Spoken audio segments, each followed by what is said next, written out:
Why did 10th century monks trade luxury for piety? What drove these men to abandon the comforts and wealth they had accumulated and instead embrace a life of austerity and devotion? The answer lies in a series of profound changes that swept through the monastic communities of Western Europe during this period. Let's explore the dramatic monastic reforms that changed everything. These reforms were not just about changing rules, they were about transforming lives and redirecting the focus of entire communities towards a higher spiritual calling. The 10th century was a turning point for Western Christianity. It was a time when the Church faced numerous challenges, both internal and external, that threatened its very foundation. Monasteries, once the heart of religious life, were in trouble. They had become places of wealth and power, often straying far from their original purpose of spiritual devotion and community service. Lax rules, wealth and Viking invasions had monks more focused on land than liturgy. The constant threat of Viking raids forced many monasteries to become more like fortified estates than places of worship. Time for a spiritual makeover. The need for reform was clear, and it was time for a new generation of leaders to step up and guide the monastic communities back to their spiritual roots. Enter the heroes of reform.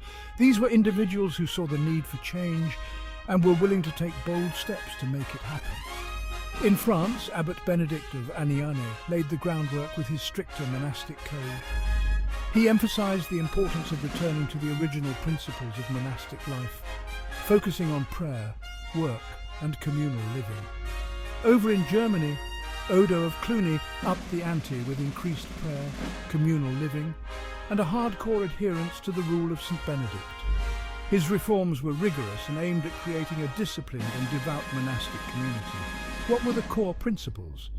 These reforms were built on a foundation of strict adherence to monastic rules, increased prayer, and a renewed focus on the spiritual and communal aspects of monastic life. First, stricter adherence to monastic rules. This meant a return to the original guidelines set out by St. Benedict, which emphasized humility, obedience, and a life of simplicity. Monks recommitted to the rigorous guidelines of the rule of St. Benedict. Think of it as a medieval monk boot camp. This was not an easy path, but it was one that promised spiritual rewards and a closer connection to God. Second, more prayer time. Prayer became the central focus of monastic life, with monks dedicating several hours each day to communal and private prayer. Monks dedicated huge chunks of their day to prayer and religious observances. This was seen as essential for maintaining a strong spiritual life and for fulfilling their role as intercessors for the wider community. This renewed focus on liturgy aimed to strengthen the spiritual core of monastic life. The liturgy was not just a series of rituals, it was a way of life that permeated every aspect of the monk's daily routine. And let's not forget the scriptoria. These were the heart of intellectual activity within the monasteries. These were the copying rooms where monks meticulously copied religious texts. The work done in the scriptoria was crucial for preserving the knowledge and teachings of the Church. It wasn't just about preserving knowledge, it was a form of meditation and piety.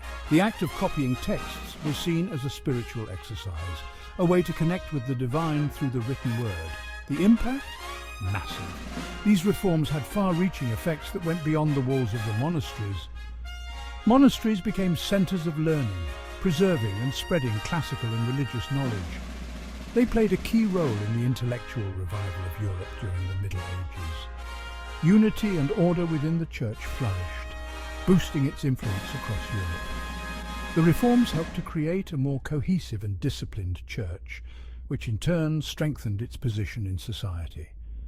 So, the 10th century monastic reforms didn't just revitalize monasteries. They reshaped the Church and Europe's intellectual and religious landscape for centuries.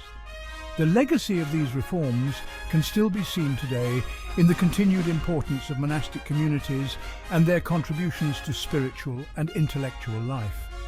Now that's what I call a divine transformation. The 10th century monastic reforms were a pivotal moment in the history of the Church, setting the stage for future developments and ensuring the survival and growth of monasticism for generations to come.